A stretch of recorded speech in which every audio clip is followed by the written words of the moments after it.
mohon izin waktunya sebentar. Terima kasih Bu.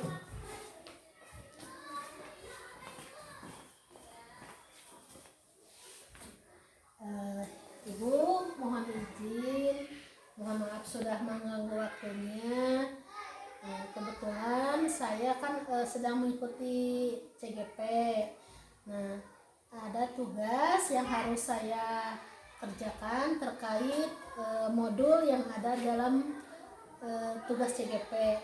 Kebetulan saya dalam tugas tersebut harus mendiseminasikan materi tentang budaya positif.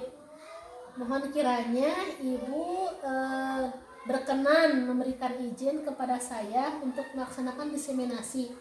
Diseminasi ini mungkin akan saya sampaikan kepada seluruh warga sekolah. Kiranya Ibu memberikan izin tidak kepada saya? Silahkan Bu Dian. Untuk pelaksanaannya itu yang diikut sertakan guru-guru atau dengan murid? Kebetulan yang diikut sertakan itu semua rekan guru. Untuk pelaksanaannya insya Allah hari Kamis ya Bu, tanggal 22 ya Bu, setelah jam istirahat begitu Bu. Mungkin nanti saat pelaksanaan saya mohon izin jika saya menggunakan sarana dan prasarana sekolah yang dapat menunjang dalam kegiatan diseminasi seperti infokus mungkin ya Bu, saya mohon izin, speaker dan lain sebagainya.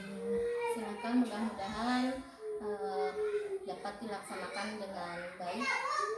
Ya, terima kasih Ibu. Terima kasih. Mohon maaf sudah mengganggu waktunya. Saya pamit undur ya Bu. Assalamualaikum. Assalamualaikum warahmatullahi wabarakatuh. Yang terhormat Ibu Kepala Sekolah SDN 3 Budi Harja dan yang saya hormati Ibu Bapak Guru, pengajar, tenaga pendidik SDN 3 Budi Harja. Bismillahirrahmanirrahim. Alhamdulillahirrahmanirrahim. Wassalatu wassalamu ala asyrofil anbiya'i wal mursalin wa ala alihi wasallim. Sebelumnya marilah kita panjatkan puji dan syukur kepada Allah Subhanahu wa taala yang atas karunia kita semua bisa berkumpul di tempat yang insyaallah diberkahi ini.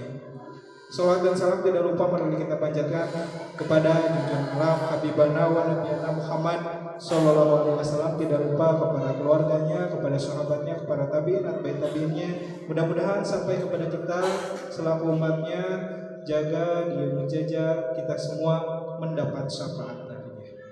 Hadirin yang saya hormati, dalam pelaksanaan kegiatan kali ini kita akan melaksanakan aksi nyata diseminasi dari CGP Angkatan 11 Ibu Dian Novita Sari, yang pada pelaksanaan acara kali ini ada beberapa susunan acara yang akan disampaikan. Yang pertama pembukaan, yang kedua menyanyikan lagu Indonesia Raya, yang ketiga doa, dan yang keempat acara inti yaitu pemberian atau penyampaian materi dari Ibu Dian Novita Sari. Supaya memperhatikan waktu, marilah buka acara dengan mengucap basmalah bersama-sama. Bismillahirrahmanirrahim. Dilanjutkan pada acara selanjutnya yaitu menyanyikan lagu Indonesia Raya. Kepada semua hadirin diharap berdiri.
tanahku, negeriku yang ku cinta, Indonesia Raya, merdeka, merdeka, hiduplah Indonesia Raya.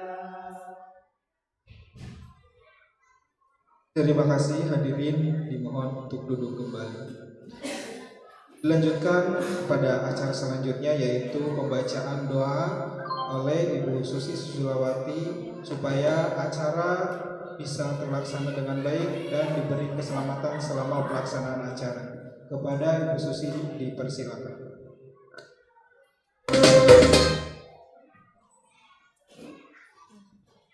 Untuk kelancaran kegiatan hari ini, alangkah baiknya kita berdoa terlebih dahulu. Bismillahirrahmanirrahim. Hamdan syakirin, hamdan na'imin, hamdan yuafi ni'amahu wa yukafi mazidah. Ya Rabbana lakal hamdu kama yanbaghi li jalali wajhikal karim wa li'azimi sultani.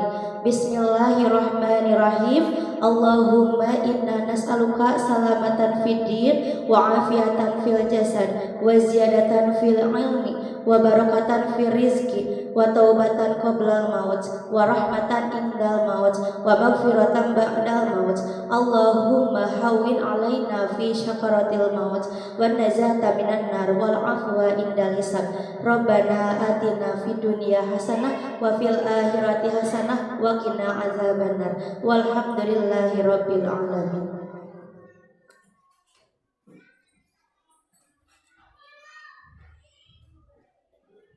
Kasih kepada Ibu Susi yang telah memimpin doa pada kesempatan kali ini. Mudah-mudahan doa kita semua ada dalam ijabah Allah Subhanahu wa taala. Dilanjutkan kepada acara selanjutnya, yaitu merupakan acara inti dari kegiatan kali ini, merupakan pemberian materi, pemaparan materi dari Ibu Dian Novitasari sebagai CGP Angkatan 11 SDN 3 Budi Harja. Kepadanya saya persilakan.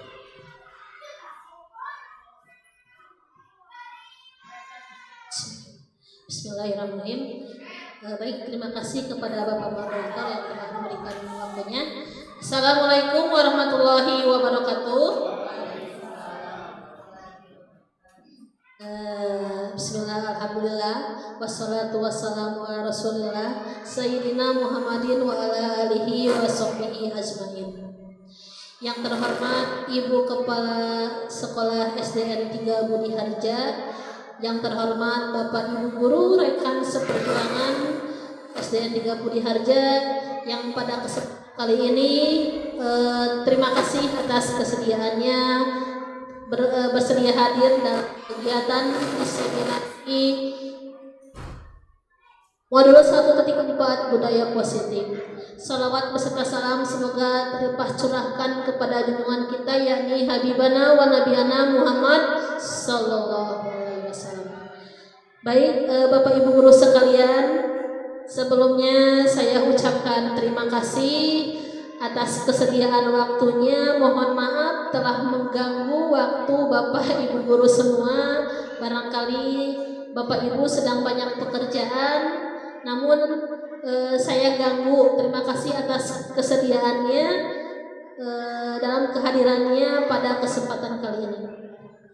Baik Bapak Ibu sekalian, kali ini alhamdulillah dalam pendidikan guru penggerak ini saya telah sampai pada tahap modul 1.4, yaitu materi terkait budaya positif. Nah, kebetulan dari materi ini ada salah satu tugas di mana hasil kegiatan pembelajaran dalam modul ini harus saya diseminasikan kembali kepada rekan sejawat di satuan pendidikan masing-masing. Bapak guru yang hebat, sebelum ke acara inti kita ice breaking dulu ya. Ice breakingnya Bapak Ibu bisa berdiri? Bisa. Terima kasih. Baik, untuk ice breakingnya seperti ini Bu. Seperti ini ya.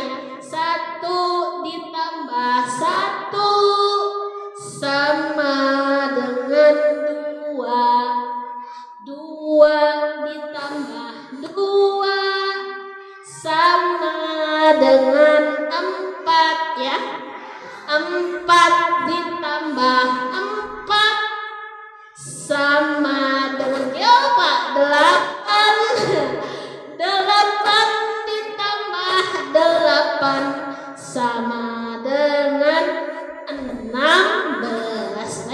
diikuti Bapak Ibu? Siap, biasanya Pak Imam ya. Di depan Pak Imam. Ayo silakan. Ayo Pak Imam, di depan Pak Imam. Biasanya Pak Imam suka bergoyang-goyang ya. Ayo siap Pak Imam. 1 ditambah 1 sama dengan 2. 2 ditambah 2 sama dengan 4. 4 ditambah 4 sama dengan ya 8. 8 ditambah 8 sama dengan 16. Ya, tepuk tangan. Terima kasih Pak Imam, terima kasih Bapak Ibu. Mungkin bisa nanti ya diberikan kepada anak didik kita. Baik Bapak Ibu, kita lanjutkan karena untuk mengefektifkan waktu. Pada modul kali ini saya akan menyebarkan pemahaman dan pengalaman penerapan budaya positif. Barangkali dari Bapak Ibu sudah pernah mendengar istilah budaya positif, ada tidak? Sudah pernah mendengar kata budaya positif? Ya, silakan Bu Siti maju. Terima kasih ya. Menurut saya ya pengalaman tentang pembelajaran positif yang saya ketahui yaitu berarti budaya itu kebiasaan. Terus positif berarti hal yang baik. Jadi kebiasaan yang baik yang dilaksanakan di sekolah seperti itu. Iya, betul sekali. Tepuk tangan untuk Bu Siti. Ya, bisa dikatakan budaya itu kebiasaan positif itu hal yang baik. Jadi kebiasaan yang baik di sekolah. Barangkali ada dari Bapak Ibu yang lain ingin mencoba menambahkan. Silakan. Imam, Ibu Susi, Ibu, Bu Menteri, Pak Yendra. Baik. Ya, kurang lebih seperti yang Ibu Siti jelaskan bahwa budaya positif itu kebiasaan baik yang diterapkan di lingkungan sekolah. Mungkin sepertinya. Mungkin untuk yang lebih luasnya bisa di rumah, bisa di lingkungan masyarakat dalam kehidupan sehari-hari.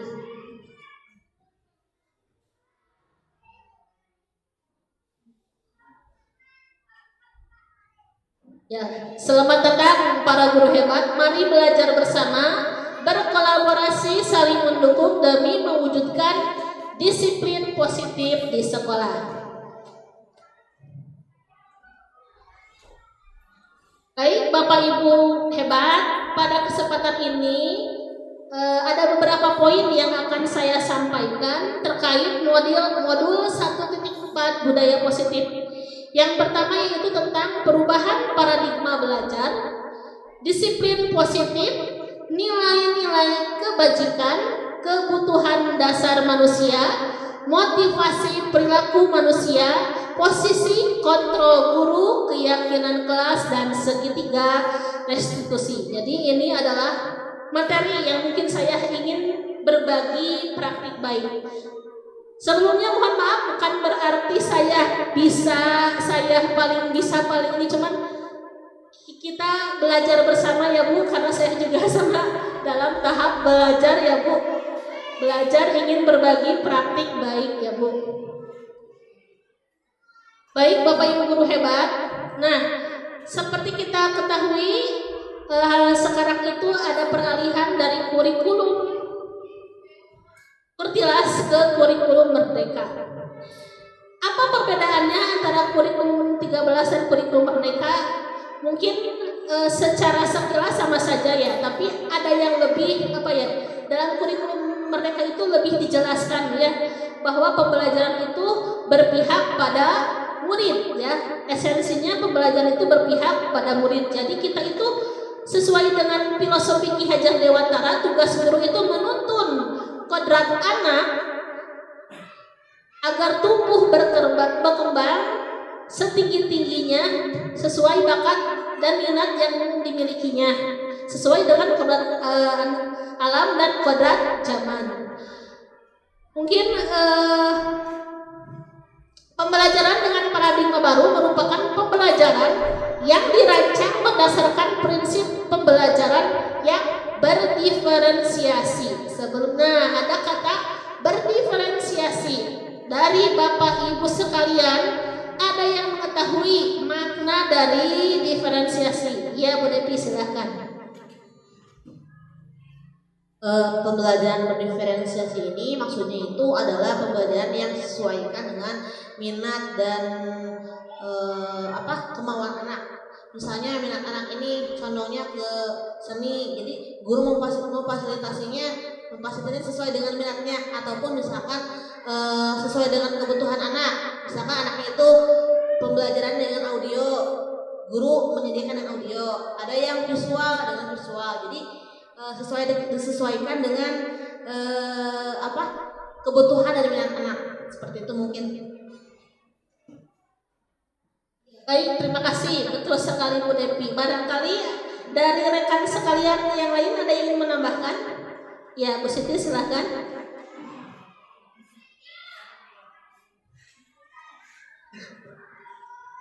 Itu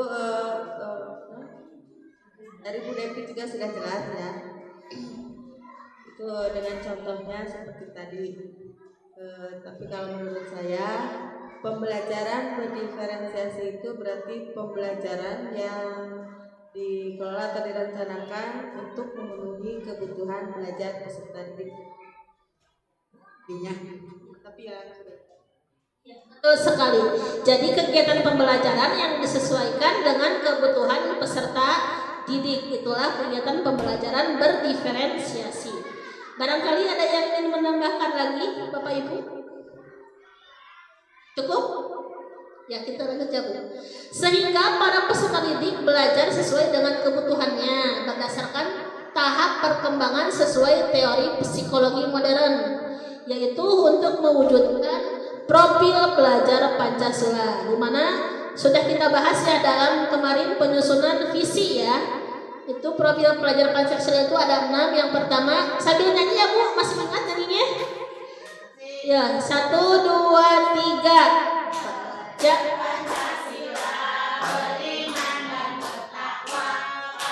Tuhan yang Esa dan berakhlak mulia, kebinekaan norma, gotong royong mandiri, kreatif dan bernalar kritis. Terima kasih Pak Imam. Betul sekali. Ada 6 profil pelajar Pancasila. Yang pertama, beriman bertakwa kepada Tuhan yang Maha Esa dan berakhlak mulia. Mungkin Bapak juga Ibu sudah tahu ya, ada 6 karena sudah kita bahas sebelumnya. Next, untuk selanjutnya yaitu perubahan paradigma. Kegiatan kepalan tangan. Coba Bu, tangannya. Ada A dan B, Anda dan teman Anda. Sobeklah, bayangkan ya Bu, bayangkan kita melakukan aktivitas ini. Sobeklah secari kertas kecil, tuliskan benda atau sesuatu yang sangat berharga untuk Anda. Dalam kertas dikuel-kuel ya Bu. Dan dibayangkan kertas. Tuliskan dalam kertas ini, tuliskan benda atau sesuatu yang sangat berharga untuk Anda. Letakkan di salah satu tangan Anda dan genggam benda atau sesuatu tersebut dengan segala daya. Buatlah sebuah kepalan, mungkin seperti ini ya Bu. Teman Anda akan mencoba dengan sekuat tenaga dengan berbagai cara untuk meminta Anda memberikan benda tersebut. B, bisa membujuk. Teman Anda itu bisa membujuk, bisa mengancam, bisa menghardik, bisa merayu, bisa menyuap, apa saja agar kita membuka kepalan ini. Apa yang terjadi kira-kira? Silakan Bu Depi. Mungkin kita akan mempertahankan.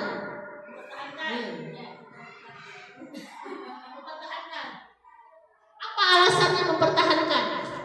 Silakan. Ya Bu Siti, silakan.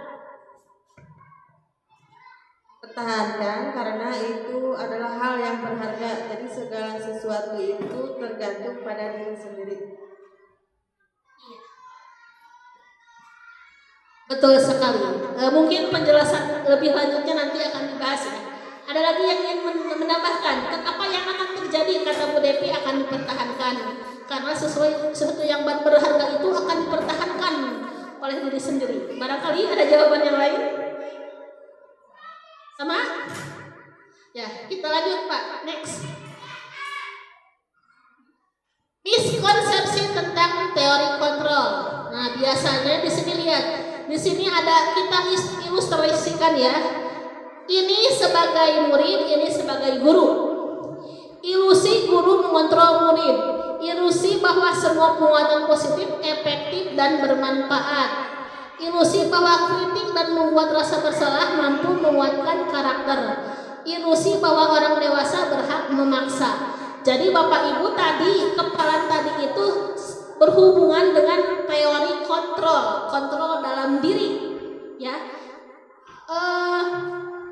Miskonsep itu kan kesalahan pemahaman tentang kontrol guru kepada siswa, bahwa guru itu dapat mengontrol siswa. Nah, itu adalah sebuah kesalahan, miskonsepsi.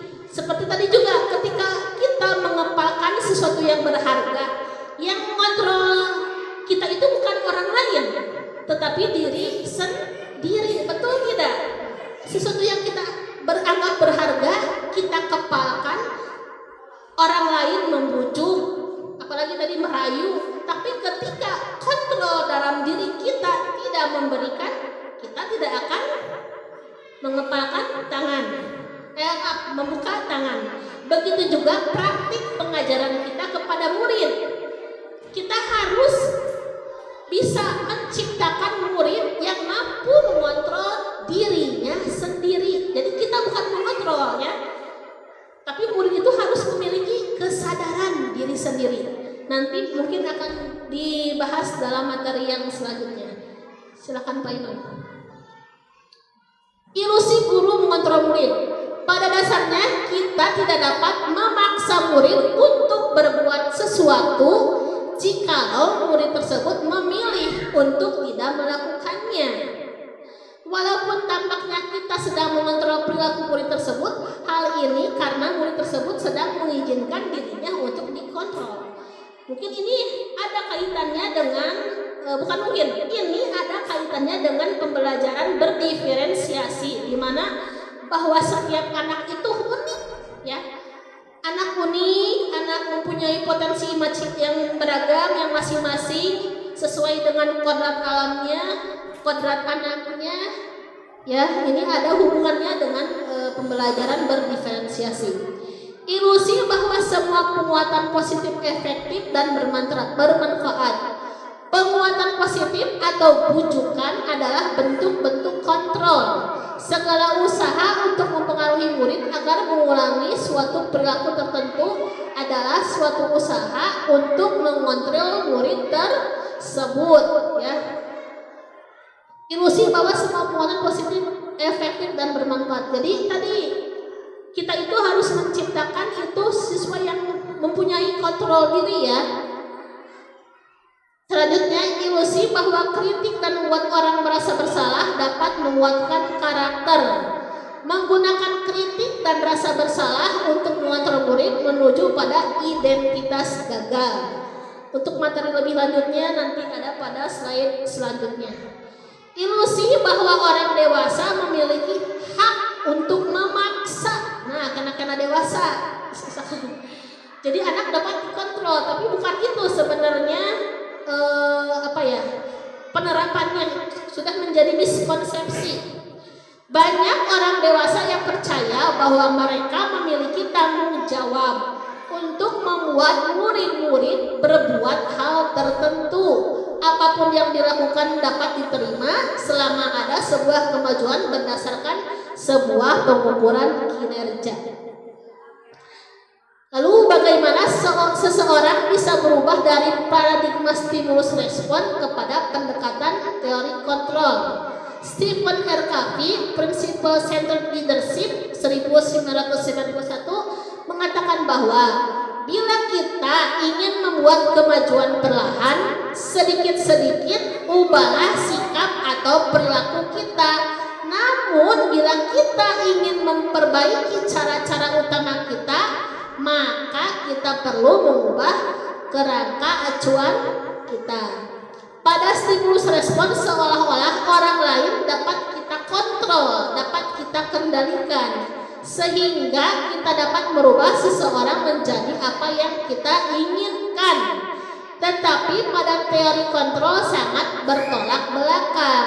Sesuatu yang sedang kita kontrol sebetulnya tidak dapat dikendalikan, karena yang dapat mengontrol adalah dirinya sendiri, bukan orang lain, ya. Makanya ketika kita menerapkan tentang peraturan siswa melaksanakan peraturan itu karena dia memberikan kontrol kita untuk mengontrol dirinya, bahwa dengan pemikiran kita ketika tidak melaksanakan peraturan takut dihukum, berarti itu karena ada sebabnya. Kenapa dia melaksanakan peraturan? Karena dia takut, bukan datang dari diri sendiri. Seperti itu. Selanjutnya Bu, Pak. Mengubah paradigma stimulus respon ke teori kontrol. Stimulus respon realitas kebutuhan kita sama, teori kontrol realitas kebutuhan kita berbeda. Semua orang melihat yang sama, jadi beranggapan semua itu sama, sesuai dengan kehendak kita. Kalau kita ingin A, semua juga pasti A. Padahal dalam teori kontrol itu setiap orang memiliki gambaran atau keinginan yang berbeda-beda, ya. Kita mencoba mengubah orang agar berpandangan sama dengan kita. Padahal kita berusaha memahami pandangan orang lain tentang dunia. Perilaku buruk dilihat sebagai suatu kesalahan. Semua perilaku memiliki tujuan. Ini dalam teori kontrol, ya. Orang lain bisa mengontrol saya, hanya Anda yang bisa mengontrol diri Anda. Saya bisa mengontrol orang lain, Anda tidak bisa mengontrol orang lain. Pemaksaan ada pada saat bujukan gagal, kolaborasi dan konsensus menciptakan pilihan-pilihan baru. Model berpikir menang kalah dan model berpikir menang. Nah, dalam antara stimulus respon dan teori kontrol itu banyak perbedaan, ya. Kalau stimulus respon itu dapat menciptakan dengan cap siswa yang gagal. Tapi ketika teori kontrol digunakan itu tidak ada siswa yang gagal, tapi siswa itu berhasil sesuai dengan potensi, bakat, dan minatnya. Jadi setiap siswa itu unik, Bapak Ibu mempunyai keunikan tersendiri, ya. Untuk selanjutnya tentang disiplin positif. Apa yang dimaksud disiplin positif? Bapak Ibu pernah mendengar? Ada yang ingin mengungkapkan apa yang dimaksud dengan disiplin positif? Silakan.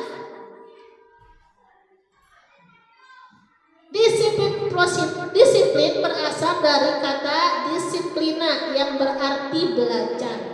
Disiplin mengacu pada disiplin diri yang memiliki tanggung jawab terhadap apa yang dilakukannya berdasarkan nilai-nilai yang diyakini, ya. Sebagai pendidik, tujuan kita adalah menciptakan peserta didik yang memiliki disiplin diri. Mereka bisa berperilaku dengan mengacu pada nilai kebajikan universal dan memiliki motivasi intrinsik bukan ekstrinsik. Disiplin positif merupakan salah satu cara penerapan disiplin yang bertujuan untuk menumbuhkan kesadaran serta memberdayakan anak untuk melakukan sesuatu tanpa sogokan, ancaman maupun hukuman. Jadi disiplin positif itu berkaitan dengan nilai-nilai kebajikan universal, ya. Nilai kebajikan universal itu sesuai dengan norma, aturan, nilai-nilai dalam Pancasila, dalam profil pelajar Pancasila, itu yang diharapkan. Untuk disiplin positif itu maknanya bukan disiplin melakukan sesuatu karena ada sesuatu, misalkan karena ingin mendapat penghargaan, karena takut dimarahi. Tapi disiplin positif itu kira-kira apa coba? Kira-kira apa? Kesadaran diri sendiri untuk melakukan sesuatu. Iya. Betul sekali. Jadi disiplin positif itu individu tersebut memiliki kesadaran sendiri untuk melakukan sesuatu terkait nilai-nilai yang diyakininya. Nilai-nilai apa? Nilai-nilai kebajikan, nilai-nilai kebaikan, nilai-nilai yang sesuai dengan norma, aturan, ya, nilai-nilai Pancasila, profil pelajar Pancasila. Ya, ada lagi yang menambahkan?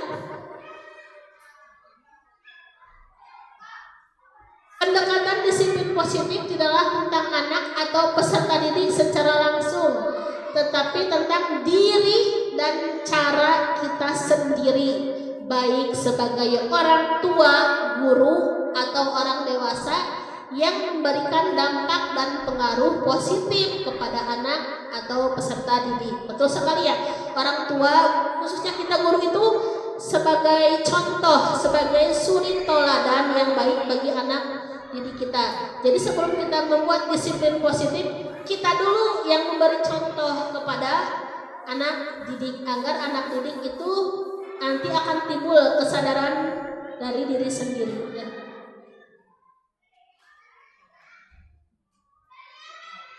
Tadi ya, untuk nilai kebajikannya sesuai dengan profil pelajar Pancasila, Ibu Primarius program toleransi rasa hormat bisa Ibu lihat di depan. Keterampilan hidup dapat dipercaya. Ini tadi nilai-nilai kebajikan, nilai yang disepakati bersama lepas dari suku, bangsa, agama, bahasa maupun latar belakangnya, ya. Jadi nilai-nilai yang sesuai dengan tadi profil toleransi, dapat dipercaya, rendahkan, ya, seperti itu. Nah, sebagai manusia tadi juga selain teori kontrol, disiplin positif, ada kebutuhan dasar manusia. Manusia itu memiliki kebutuhan, ya Bu, Bapak. Kebutuhan dasar manusia adalah segala sesuatu yang kita lakukan untuk mendapatkan apa yang kita inginkan. Seluruh tindakan yang kita lakukan memiliki tujuan tertentu, dan semua usaha terbaik yang kita lakukan adalah dalam rangka memiliki dalam rangka memenuhi kebutuhan dasar diri sendiri. Jadi manusia itu memiliki kebutuhan dasar, ya.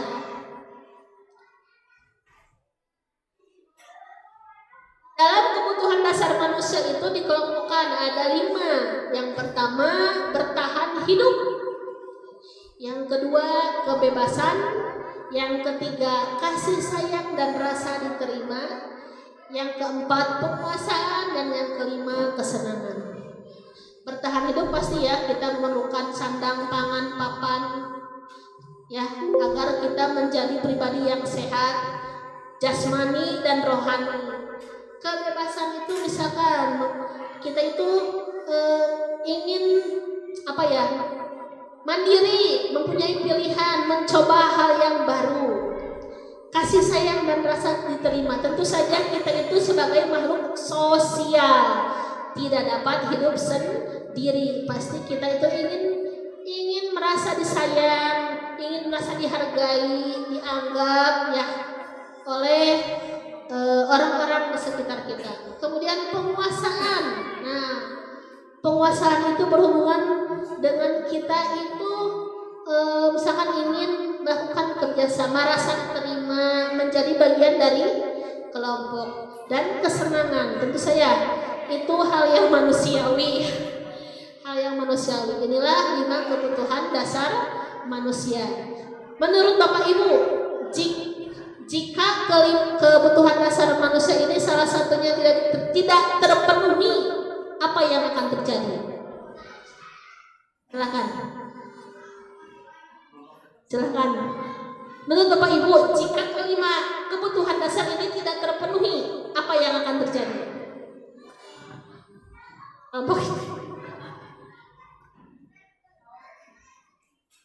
ini ada 5 kebutuhan dasar manusia. Jika peserta didik misalkan tidak ada kebutuhan dasarnya bertahan hidup, maka di kelas peserta didik akan ya seperti makan makanan, terus keamanan misalkan mengganggu orang lain, terus kalau tidak ada kebebasan, nah berarti nantinya akan memberi temannya, bisa seperti itu penguasaan. Sayang, misalkan kurang kasih sayang dari orang tuanya atau gurunya, bisa jadi melampiaskannya kepada peserta didik yang lain. Kesenangan, misalkan kesenangannya tidak ada, nanti di kelasnya akan bermain kalau sedang belajar, seperti itu. Betul sekali. Terima kasih Bu Siti.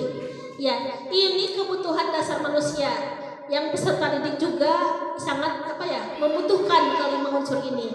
Jika satu saja yang tidak terpenuhi, pasti akan timbul masalah. Ya, seperti itu. Silakan lanjut Pak Imam. Nah, tadi dari kelima kebutuhan dasar manusia itu dipengaruhi oleh motivasi, ya, bertahan hidup, kekuasaan dan lain sebagainya, itu ada motivasinya. Biasanya motivasi itu ada dibagi 2, ada motivasi intrinsik dan ekstrinsik. Nah, manusia peserta didik khususnya tadi melakukan yang 5 kebutuhan dasar manusia itu dipengaruhi oleh beberapa motivasi. Yang pertama itu untuk menghindari ketidaknyamanan atau hukuman. Contohnya tadi terkait disiplin positif, ya. Disiplin positif itu tadi ketika anak mematuhi aturan karena takut dihukum, nanti itu melaksanakan tata tertibnya sesuai tadi untuk menghindari ketidaknyamanan atau hukuman. Yang kedua, untuk mendapatkan imbalan atau penghargaan dari orang lain. Nah, jadi ketika disiplin itu berarti ingin dihargai, ingin mendapat penghargaan dari guru. Selanjutnya, untuk menjadi orang yang mereka inginkan dan menghargai diri sendiri dengan nilai-nilai yang mereka percaya. Murid melakukan disiplin. Dari ketiga motivasi ini, menurut Bapak, Ibu, kira-kira murid yang harus kita arahkan, kita bimbing itu motivasi perilaku manusia dalam memenuhi kebutuhan dasarnya. Motivasi yang diharapkan yang mana? Kira-kira menurut Bapak Ibu, motivasi perilaku siswa yang kita harapkan, yang kita arahkan itu yang mana? Yang bawah. Ya, silakan Pak Imam. Ya, menurut saya pilihan yang ketiga, untuk menjadi orang yang mereka inginkan dan menghargai diri sendiri dengan nilai-nilai yang mereka percaya. Nah, untuk yang ketiga itu kan si anak sudah mempunyai keyakinan pada dirinya, sehingga mereka tahu mana yang positif, mana yang negatif, seperti itu. Iya, betul sekali. Terima kasih Pak Imam. Betul sekali ya. Kita itu harus memunculkan motivasi yang ketiga kepada anak didik kita. Next. Baik Bapak Ibu guru hebat. Dalam disiplin positif ada istilah hukuman, konsekuensi, dan restitusi. Ketiga istilah ini tentu berbeda maknanya ya. Hukuman itu bersifat memaksa, terikat. Ketika kita membuat peraturan, hukuman itu dampak dari apa yang kita lakukan. Hukuman itu sesuatu yang terjadi hanya keputusan secara sepihak, ya. Hanya misalkan guru yang menentukan peraturan-peraturan di kelas. Kalau konsekuensi itu ada keterlibatan 2 arah antara guru dan siswa terkait tadi disiplin atau nilai-nilai kebaikan. Untuk konsekuensi di sini, siswa dan guru melakukan kesepakatan terkait apa saja yang perlu dilakukan dan tidak dilakukan. Nah, dalam konsekuensi ini siswa paham terhadap apa tindakan yang akan dia lakukan. Nah, untuk restitusi itu sama, ada kaitan antara konsekuensi. Dalam restitusi ini siswa akan memahami, selain tadi memahami apa dampak tindakan yang dilakukan, apa konsekuensinya. Dalam restitusi ini siswa juga paham apa yang perlu diperbaikinya. Nah, Bapak Ibu guru hebat, dalam pendidikan sekarang ini kita harus melaksanakan restitusi. Jadi mengarahkan anak mampu merefleksikan dirinya, memahami dirinya, menilai dirinya, apa yang dampak dari yang mereka lakukan, apa yang perlu diperbaiki, apa konsekuensinya. Nah, kita harus dapat mengarahkan anak sesuai dengan restitusi. Jadi tadi berhubungan dengan kesadaran diri sendiri tanpa ada paksaan, tapi anak memahami nilai-nilai kebajikan yang dia yakini. Begitu Bapak Ibu.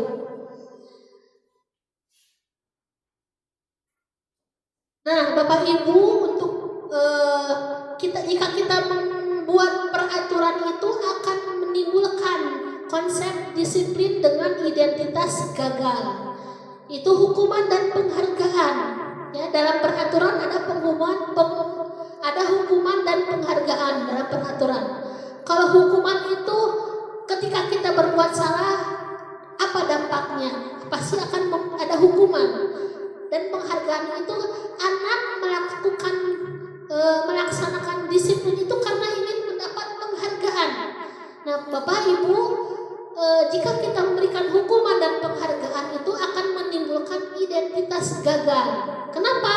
Karena tadi ketika anak berbuat kesalahan dan diberi hukuman, itu mau tidak mau pasti anak akan merasa down, kurang percaya diri, ya Bu, Bapak, akan merasa bersalah, akan mematahkan motivasi anak. Selanjutnya penghargaan juga Bu, kalau yang berlebihan itu tidak baik. Kenapa? Karena dari penghargaan itu dapat melabelkan anak, mengelompokkan anak. Misalnya seperti ini, ketika di akhir semester anak yang mendapat nilai 3 besar di kelasnya itu mendapat penghargaan. Ibu bapak gurunya memberikan penghargaan, sertifikat, piala, atau ketika kenaikan kelas ranking 1, 2, 3 naik ke panggung mendapat piala, mendapat penghargaan. Lalu apa yang terjadi dengan siswa yang lainnya? Kira-kira apa yang terjadi? Pasti siswa yang lainnya akan merasa bagaimana? Merasa iri, betul. Akan merasa iri. Kenapa? Yang mendapat penghargaan hanya 3 orang saja. Yang lainnya mana? Jadi Bapak, Ibu, hukuman dan penghargaan yang itu tidak berdampak yang baik kepada siswa. Apalagi penghargaan yang berlebihan. Next. Nah, untuk selanjutnya kita beralih dalam menciptakan disiplin yang positif untuk memperoleh identitas yang sukses pada peserta didik, yaitu dengan cara konsekuensi dan restitusi. Tadi yang sudah dijelaskan sebelumnya, anak mampu merefleksikan dirinya. Refleksi itu belajar dari pengalaman, dari kegiatan yang setelah dilakukannya. Misalnya, kalau saya belajar dengan giat, dengan tekun, konsekuensinya apa? Oh, berarti saya akan memahami pembelajaran. Seperti itu, Bu. Selanjutnya, restitusi. Misalnya anak berbuat kesalahan. Di samping anak memahami apa kesalahannya, apa dampaknya, anak juga harus memahami bagaimana cara memperbaiki kesalahan yang telah dilakukannya. Nah, dalam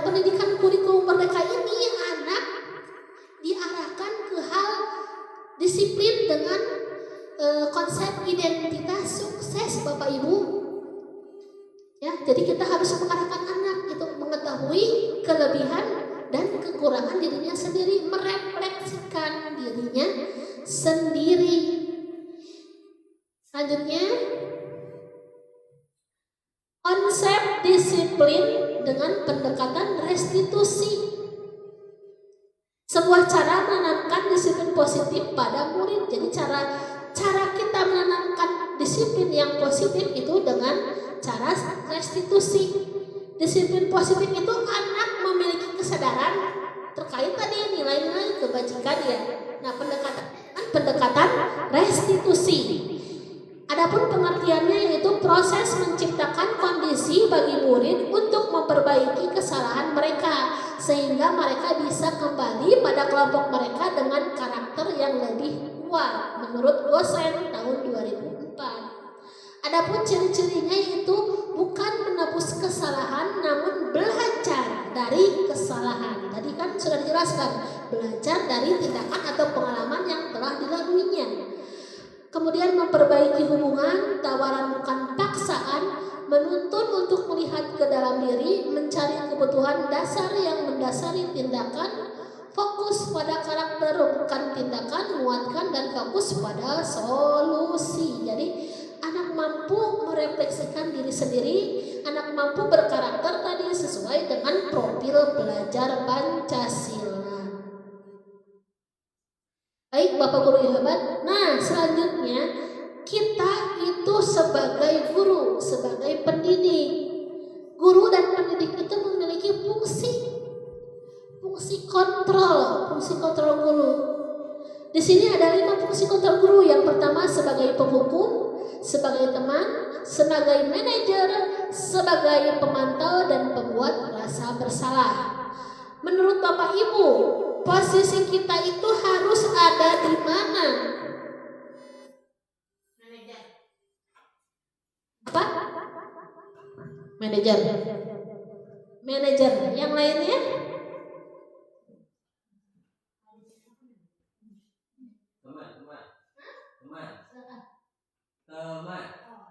Teman. Ada lagi? Pemantau. Ada lagi? Silakan Ibu. Sebagai penghukum. Ya, terima kasih Ibu. Ada lagi? Ibu Kepala?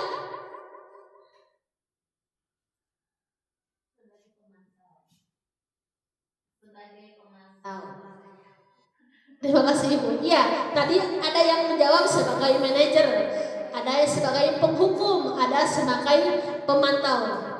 Bapak Ibu guru hebat, posisi guru itu semuanya juga kita harus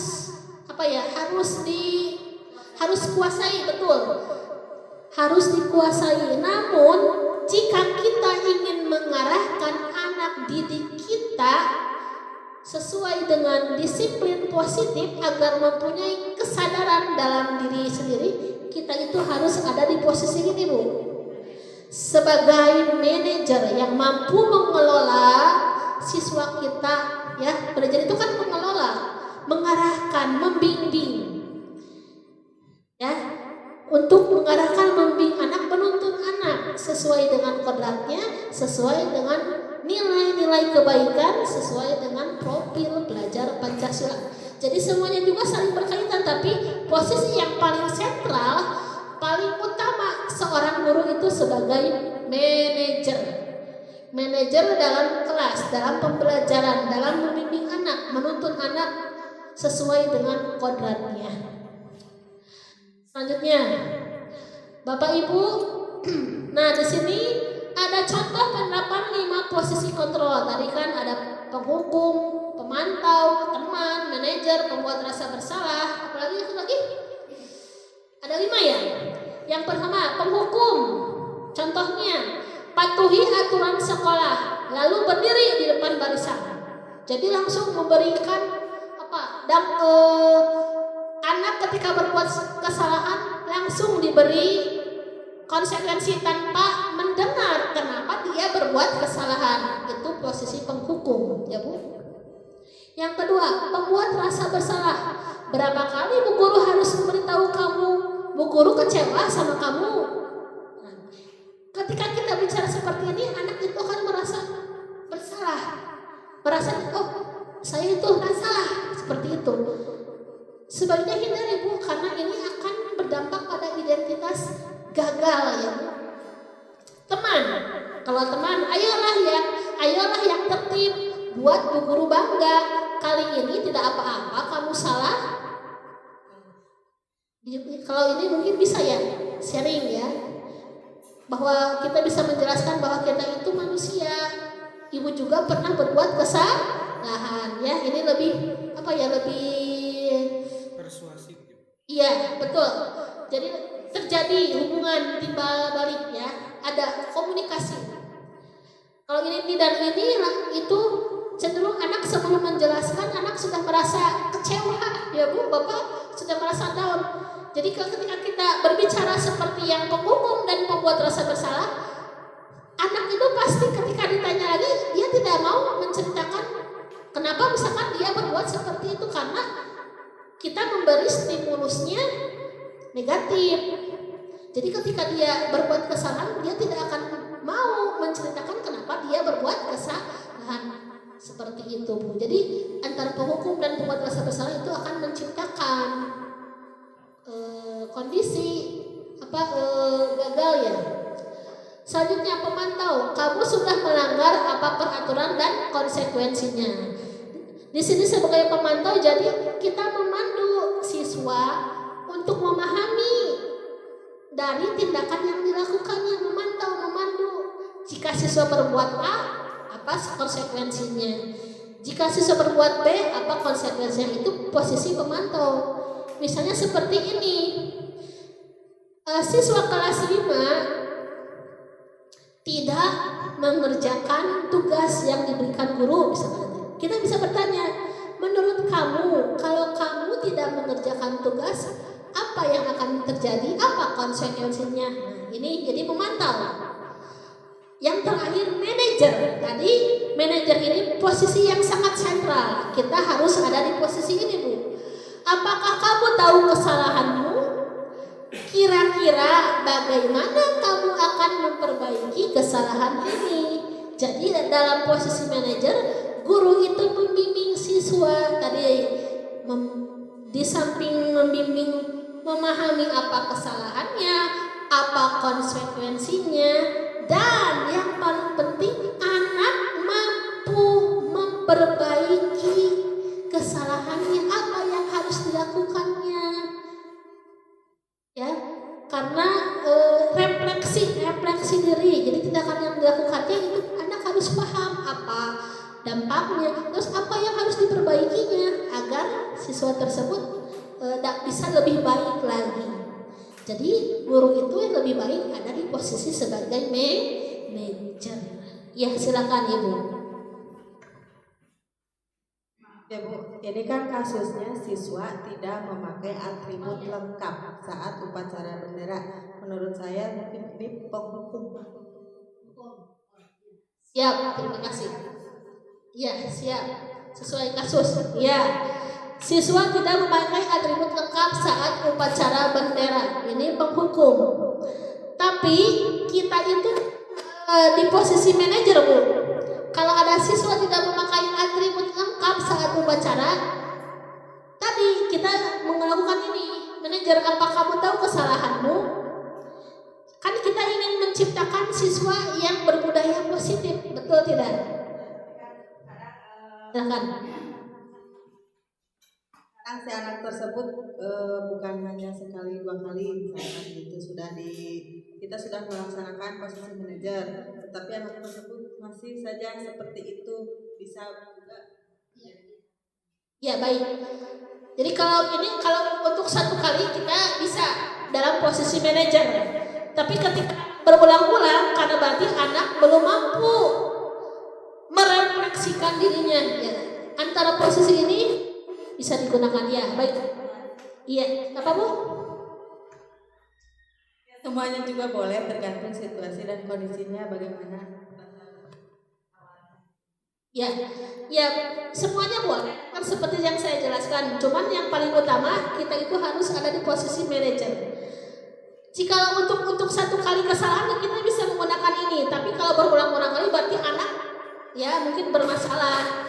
Karena mungkin kalau anak yang mohon maaf ya, kalau normal mungkin seperti itu.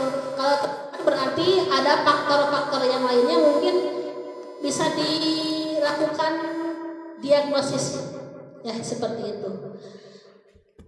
Paham Bu? Silakan lanjut Bu.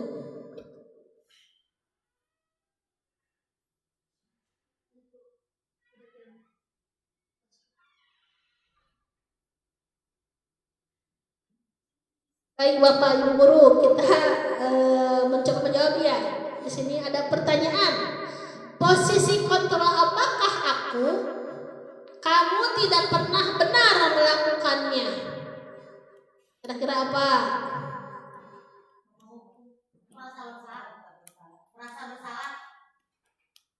Merasa bersalah. Iya betul. Jadi anak akan merasa bersalah. Wah betul salah sebenarnya. Tetap benar gitu ya. Selanjutnya.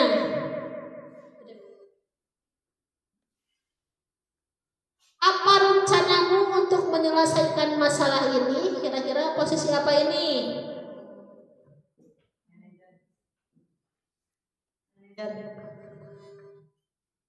Iya, betul, manajer. Selanjutnya, ayo lakukan demi Bapak Ibu ya.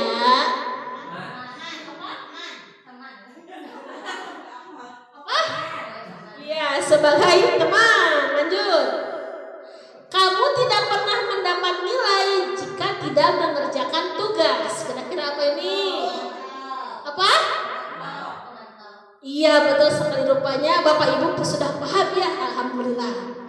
Nah, untuk selanjutnya keyakinan kelas. Sebelumnya ada yang pernah mendengar keyakinan kelas? Bapak Ibu? Silahkan. Saya rasa di SD Negeri 3 Budi Harja ini semuanya juga sudah membuat keyakinan kelas. Betul sekali sudah ya. Alhamdulillah semuanya sudah membuat keyakinan kelas. Namun tidak salahnya kita sekarang akan membahas ya supaya lebih bermakna ya seperti itu. Keyakinan kelas. Mengapa keyakinan kelas? Mengapa tidak peraturan kelas saja? Kita akan membahas ya apa bedanya keyakinan dan peraturan kelas. Menurut Gosen tahun 1998, suatu keyakinan akan lebih memotivasi seseorang dari dalam atau memotivasi secara intrinsik. Seseorang akan lebih tergerak dan bersemangat untuk menjalankan keyakinannya daripada hanya sekedar mengikuti serangkaian peraturan.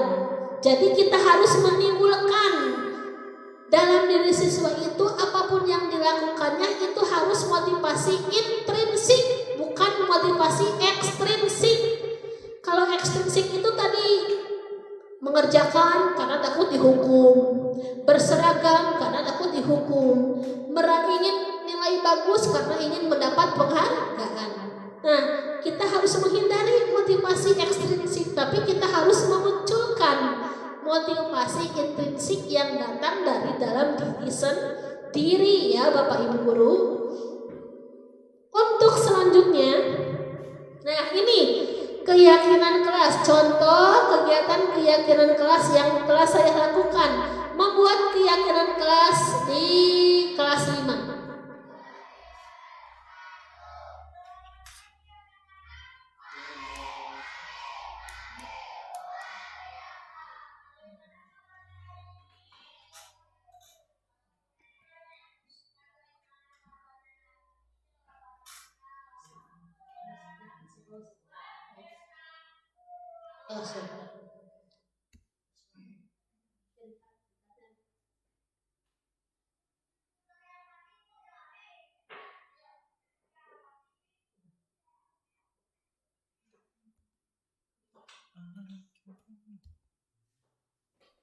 Nah Bapak Ibu, setelah membuat keyakinan kelas itu harus disepakati.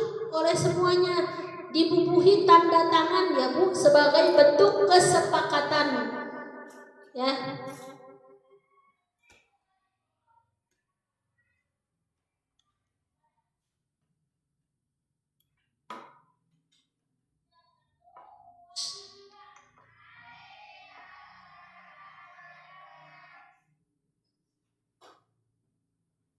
Selanjutnya Bu, bagaimana pembentukan keyakinan kelas? Yang pertama, lebih abstrak dari peraturan, berupa pernyataan universal, dibuat dalam bentuk positif, sedikit saja diingat, sesuai dengan kondisi kelas dan sekolah agar mudah diterapkan.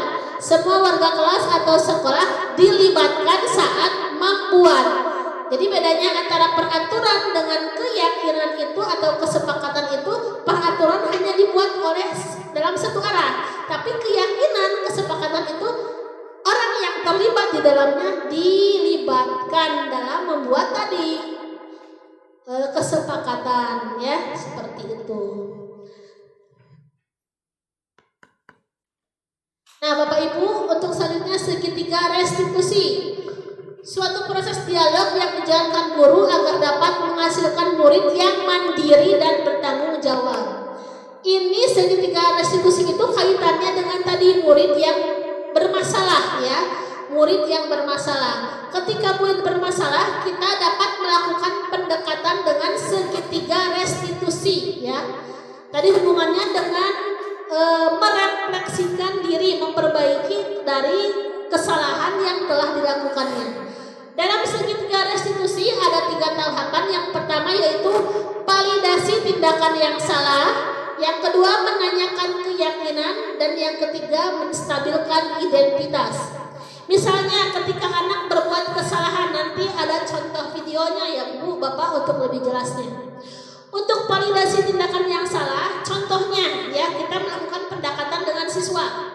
Apa alasan kamu melakukan hal yang tidak baik tersebut?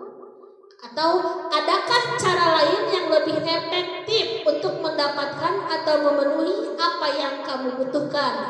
Jadi berurutan ya Bu. Segitiga restitusi ini tidak bisa mengajak misalnya saya mau menstabilkan identitas dulu, tidak Bu. Saya mau menanyakan keyakinan, tidak Bu. Dalam susunanannya itu berurutan ya Bu. Jadi dari validasi tindakan ke menanyakan keyakinan kelas, baru menstabilkan identitas. Sudah menjadi suatu rangkaian, tidak bisa diacak. Yang kedua, menanyakan keyakinan. Contohnya, baik kalau sudah tahu bahwa itu salah, selanjutnya Bapak ingin tahu, kelak kamu ingin menjadi orang yang seperti itu terus tidak? Apakah kamu sudah punya bayangan nanti kamu ingin menjadi seperti apa? Bagaimana komitmen kamu untuk mewujudkan keinginan kamu itu? Rencana apa yang akan kamu lakukan untuk memperbaiki cara belajarmu di semester genap nanti? Dan selanjutnya itu menstabilkan identitas. Baik Bapak, kira apa yang kamu lakukan sebenarnya juga pernah dilakukan oleh orang lain. Bapak juga dulu pernah tidak bersungguh-sungguh dalam belajar, namun tentunya kalau kita berbuat salah harus diperbaiki ya. Nah, jadi urutannya validasi tindakan yang salah, menstabilkan identitas, baru menanyakan keyakinan kelas. Jadi seperti ini Bu, dari sini ini dulu menstabilkan tindakan yang salah, menstabilkan identitas, menanyakan keyakinan. Jadi validasi tindakan yang salah itu mengetahui kesalahan apa yang sudah anak perbuat, kemudian identitasnya bahwa setiap orang itu punya berbuat kesalahan, baru kita menanyakan keyakinan yang telah kita sepakati bersama, kembali kepada nilai-nilai yang telah dibuat, yang telah disepakati ya Bapak Ibu. Next. Nah, ini contoh kasusnya. Selamat siang Bu. Oh ya, selamat siang. Silakan duduk ya.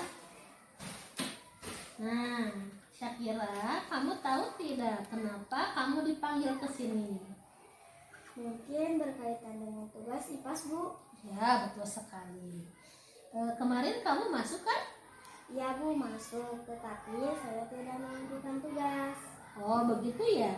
Baik, saya kira semua orang pernah melakukan kesalahan ya. Begitu juga dengan ibu guru ya, ibu juga pernah melakukan kesalahan karena kita bukan manusia yang sempurna. Nah di sini ibu tidak akan mencari tahu siapa yang salah ya. Namun di sini kita akan bersama-sama ya mencari solusi dari upaya supaya Sakira dapat mengumpulkan tugas ya. Ya Bu. Ya. Boleh ibu tahu kemarin kenapa kamu tidak mengumpulkan tugas? Saya tidak selesai mengerjakan tugas Bu, sehingga tidak bisa ikut mengumpulkan seperti teman-teman. Oh begitu ya. Lalu kenapa kamu tidak bisa menyelesaikannya? Padahal ibu lihat teman-teman kamu bisa kok menyelesaikan tugasnya. Saya capek dan mengantuk Bu, soalnya saya tidur terlalu malam. Jadi saya tidak bisa menyelesaikan. Oh begitu ya. Coba Kak Ibu yang bertanya, kamu masih ingat tidak keyakinan kelas kita? Masih Bu. Nah, kira-kira kalau kamu masih ingat, yang kamu lakukan itu sudah sesuai dengan keyakinan kelas kita belum? Belum Bu. Nah, Ibu yang bertanya, kira-kira yang tadi yang sudah kamu ingat keyakinan kelas yang mana ya? Selalu bertanggung jawab Bu. Nah, ternyata kamu sudah ingat ya. Lalu, apakah kamu punya solusi untuk menyelesaikan masalah ini? Ya Bu, pertama saya minta maaf karena tidak mengumpulkan tugas. Kedua, saya tidak akan tidur terlalu malam.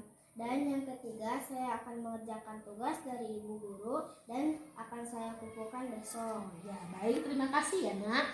Ibu sangat mengapresiasi ya jawaban kamu untuk bertanggung jawab atas tugas yang kamu kerjakan ya. Sekarang kamu boleh istirahat kembali ya. Ya, terima kasih Bu. Permisi. Ya, sama-sama, silakan. Assalamualaikum warahmatullahi wabarakatuh. Saya Sakira dari kelas 5.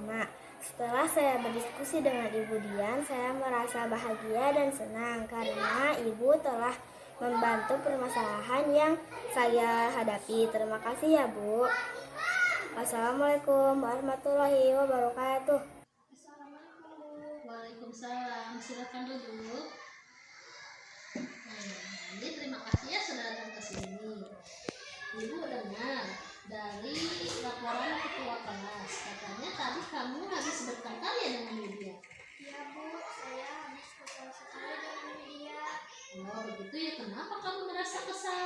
Lydia selalu mencontek saya, bukan hanya PR, tugas di sekolah pun selalu mencontek.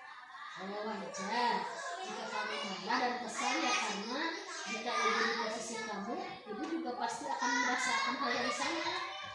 Lalu apa yang kamu lakukan terhadap Lydia? Saya marah-marah, saya maki-maki Lydia dan tanpa sadar saya menabrak mejanya Bu. Oh begitu ya, ibu yakin ya pasti kamu melakukan itu ada alasannya, benar tidak? Ya Bu, masa saya diam saja Lydia selalu mencontek tugas saya. Apalagi kalau pelajaran matematika, dia tidak mau berusaha sendiri. Saya kan sudah bersusah payah mengerjakannya. Masa dia tinggal mencontek? Ya, wajar jika kamu merasa marah padanya karena seenaknya saja pekerjaan kamu dicontek olehnya ya. Ibu sangat mengapresiasi ya tindakan kamu yang tidak beretis daripada itu misalnya kamu memukulnya. Tidak Bu. Nah, menurut kamu dari yang kamu lakukan tadi keyakinan kelas apa yang sudah dilanggar? Keyakinan kelas saling menghargai teman-teman Bu. Nah, iya betul. Menurut kamu menghargai antar teman itu penting tidak? Penting Bu. Baik, kalau itu penting, jadi keyakinan apa yang harus kamu lakukan pada saat kamu sedang marah? Harus lebih sabar Bu. Kamu bersedia memperbaiki masalah ini? Bersedia Bu. Apa yang akan kamu lakukan untuk memperbaiki masalah ini? Saya harus lebih bersabar dan menahan amarah saya. Kalau ada teman yang mencontek saya, akan melaporkan dengan ibu guru. Ya, betul sekali, tepat sekali ya. Kalau ada apa-apa, lebih baik kamu laporan kepada ibu ya. Sekarang silakan kamu kembali ke kelas ya. Baik, terima kasih Bu. Baik, sama-sama ya, silakan. Assalamualaikum warahmatullahi wabarakatuh. Saya Rani, siswa kelas 5. Saya merasa senang berdiskusi dengan Bu Dian karena Ibu Dian telah membantu saya dalam menangani permasalahan. Wassalamualaikum warahmatullahi wabarakatuh.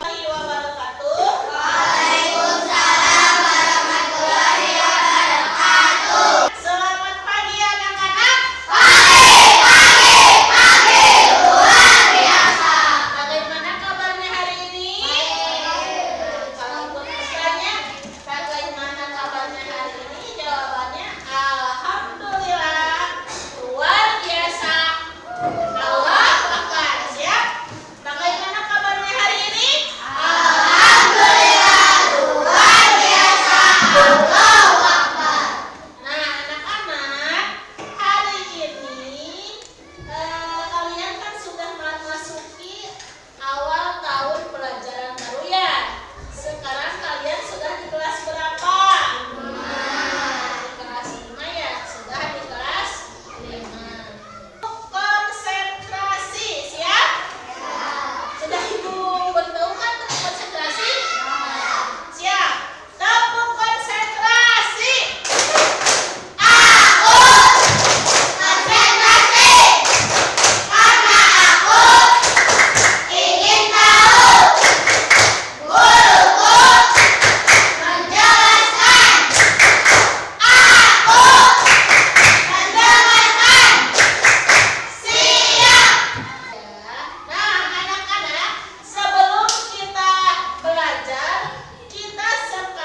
bagi ya.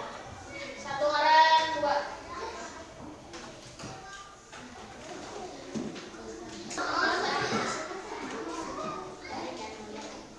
Anak-anak semuanya sudah menuliskan nilai-nilai kebaikan yang kalian yakini. Nanti kita sepakati kalau ada yang sama kita buang ya, buang jadi disamakan ya. Konsentrasi, disiplin ya, sama. Ini rukun semuanya jawabannya ada yang sama ibu ambil ya. Jadi yang kita sepakati bersama ada berapa nilai kebaikan itu? Ada berapa? Ya, ada 7. Yang pertama apa? Tadi yang pertama apa? Mandiri. Coba tempelkan. Lanjutin.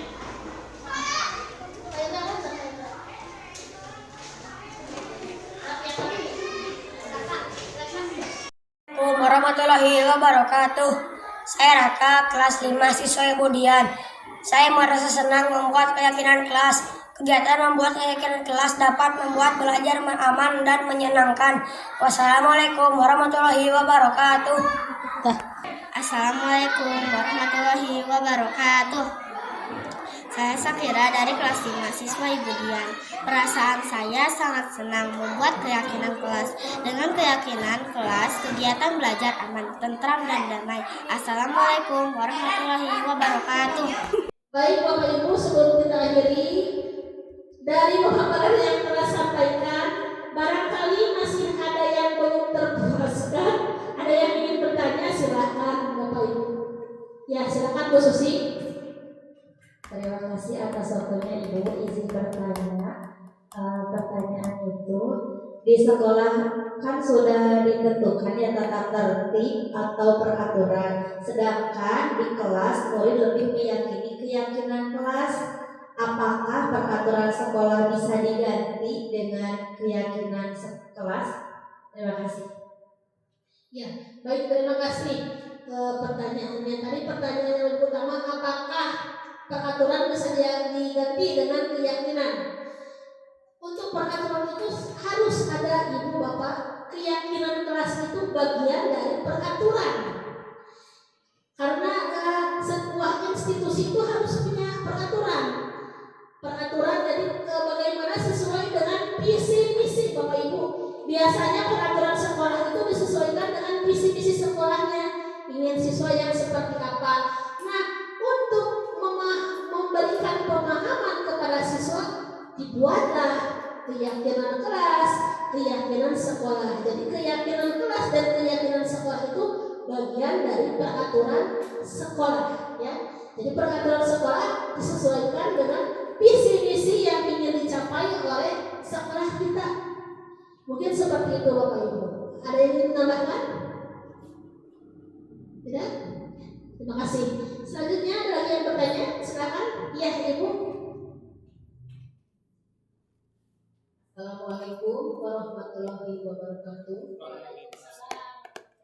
Setelah menyimak pemaparan dari Bu Dian Novitasari tentang budaya positif, saya ada pertanyaan, bagaimana cara membangun budaya positif di sekolah? Terima kasih. Baik, terima kasih Ibu atas pertanyaannya. Sebelum saya menjawab, saya akan melempar dulu. Ada yang ingin mencoba menjawab pertanyaan dari Ibu? Nah, silakan Bu Devi. Menurut saya Bu ya, bagaimana cara menerapkan budaya positif itu di sekolah? Mungkin dari gurunya terlebih dahulu, kemudian diterapkan kepada muridnya. Jadi dicontohkan dulu oleh gurunya seperti apa, kemudian kita tunjukkan bahwa budaya positif sekolah seperti ini. Mungkin seperti itu Ibu. Ya, terima kasih Bapak Ibu. Bagus sekali jawabannya. Ada lagi yang menambahkan?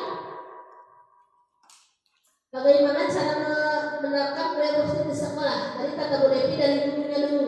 Ada lagi? Silakan. Tidak ada? Baik. Mungkin saya mencoba menambahkan ya. Selain dari gurunya, kita juga dapat berkolaborasi Bu dengan rekan sejawat, dengan kepala sekolah, dengan orang tua, dengan masyarakat dalam menciptakan budaya positif agar menjadi suatu kebiasaan. Jadi selain di sekolah kita juga harus berkolaborasi, orang tua, masyarakat, lingkungan itu harus bersinergi. Mungkin seperti itu Bapak Ibu. Karena kalau di sekolah saja tidak akan berjalan, kalau kita sendiri saja tidak berjalan, tapi kita harus sama-sama menerapkan budaya positif agar menjadi suatu kebiasaan. Mungkin seperti itu Bapak Ibu. Barangkali Bu, itu jawabannya. Ada lagi Bu? Oh ya, silakan. Tentang budaya positif tersebut pasti ada tantangannya yang mungkin dihadapi. Itu bagaimana cara menciptakan budaya positif tersebut di sekolah? Terima kasih Bu. Betul sekali ya. Dalam menciptakan budaya positif itu banyak tantangan baik dalam diri sendiri maupun dari luar. Kembali lagi Bu, nilai kolaborasi Bu, seberat apapun tantangan, tapi ketika kita itu bahu membahu berpegang erat, itu apapun akan menemukan solusinya Bu. Sehebat apapun saya, semampu apapun saya, tapi ketika saya tidak bisa berkolaborasi dengan rekan, dengan orang tua, dengan masyarakat, apalah saya. Ya, jadi menurut saya solusi yang tantangan itu insya Allah dapat kita hadapi jika kita mampu berkolaborasi, berkoordinasi. Ketika ada permasalahan mungkin kita dapat melakukan hal seperti ini Bu, Bapak, berdiskusi. Permasalahan apa kita cari solusinya, karena saya yakin setiap masalah, setiap tantangan, setiap rintangan, jika kita berdiskusi, berkolaborasi, berkoordinasi antara kita, rekan sejawat, orang tua dan masyarakat dan pemangku kebijakan, itu pasti akan menemukan solusinya. Mungkin seperti itu Bapak Ibu. Ada yang ingin menambahkan? Sudah? Ada lagi yang bertanya? Cukup? Ya, baik Bapak Ibu. Bapak sekalian, mungkin sekian yang dapat saya paparkan. Mohon maaf, mungkin tadi seperti yang saya bilang bukan berarti saya ini ingin menggurui Bapak Ibu, saya paling bisa, tapi saya ingin belajar bersama karena saya juga sama-sama belajar ya Bu, kita berbagi praktik baik. Baik Bapak Ibu guru sekalian, mungkin sekian pemaparan yang dapat saya sampaikan. Terima kasih atas perhatiannya. Mohon maaf apabila ada kesalahannya. Salam dan bahagia. Semoga Bapak Ibu semua diberi kesehatan, kelancaran dalam melaksanakan tugasnya. Sekali lagi terima kasih. Mohon maaf apabila ada tindakan dan ucapan saya yang salah. Terima kasih atas perhatiannya. Wabillahi taufiq wal hidayah. Wassalamualaikum warahmatullahi wabarakatuh. Saya serahkan kembali ke moderator. Baik, terima kasih kepada Ibu Dian selaku CGP Angkatan 11 dari SDN 3 Budi Harja yang telah memaparkan materinya dalam acara diseminasi aksi nyata. Nah, kita ketahui bahwa tadi Bu Dian telah memaparkan banyak pengetahuan baru, banyak ilmu baru yang mudah-mudahan kita semua bisa menerapkannya agar pembelajaran menjadi lebih efektif dan lebih efisien. Acara dari awal sampai akhir sudah dilaksanakan. Mari tutup acara kali ini dengan mengucapkan hamdalah bersama-sama. Alhamdulillah. Mohon maaf bila banyak kesalahan. Wabillahi taufiq wal hidayah. Wassalamualaikum warahmatullahi wabarakatuh. Waalaikumsalam. Assalamualaikum warahmatullahi wabarakatuh. Perkenalkan, saya Hema Handayani Kepala Sekolah SDN 3 Budi Harja. Terima kasih saya sampaikan kepada Budian sebagai peserta CGP Angkatan 11 yang telah menyampaikan, mendiseminasikan materi tentang budaya positif pada rekan kerja, khususnya kepada saya. Menurut saya, budaya positif itu sangat penting dan harus diterapkan dalam lingkungan sekolah karena dapat menunjang kegiatan pembelajaran. Pelaksanaan kolaborasi dengan rekan sejawat dalam penerapnya itu sangat penting. Saya sebagai manajer di sekolah ini mengajak dan mengharapkan kepada seluruh rekan kerja untuk berkolaborasi dalam menerapkan budaya positif tersebut di sekolah agar proses pembelajarannya dapat terlaksana dengan aman, nyaman, menyenangkan, tapi tetap dalam kedisiplinan, kegiatan pembelajaran yang berpihak pada murid, sehingga diharapkan menjadi siswa yang berkarakter sesuai dengan profil pelajar Pancasila yang dapat berdampak positif kepada kemajuan dan perkembangan siswa. Terima kasih, tetap semangat Budian dalam melaksanakan kegiatan program CGP ini. Wassalamualaikum warahmatullahi wabarakatuh. Perkenalkan, saya Lilis Rusmayati, guru di SDN 3 Budi Harja. Sekaligus rekan sejawat dari Ibu Dian Nopitasari yang merupakan peserta CGP Angkatan 11. Alhamdulillah, pada kesempatan ini saya telah menerima materi yang telah disampaikan oleh Budian, yaitu pada modul 1.4 budaya positif. Melalui kegiatan diseminasi ini, saya banyak menerima wawasan dan ilmu pengetahuan baru terkait pelaksanaan kegiatan pembelajaran, terutama membangun budaya positif, yaitu disiplin, motivasi perilaku siswa, keyakinan kelas, kebutuhan dasar manusia, segitiga restitusi dan kontrol guru terhadap siswa.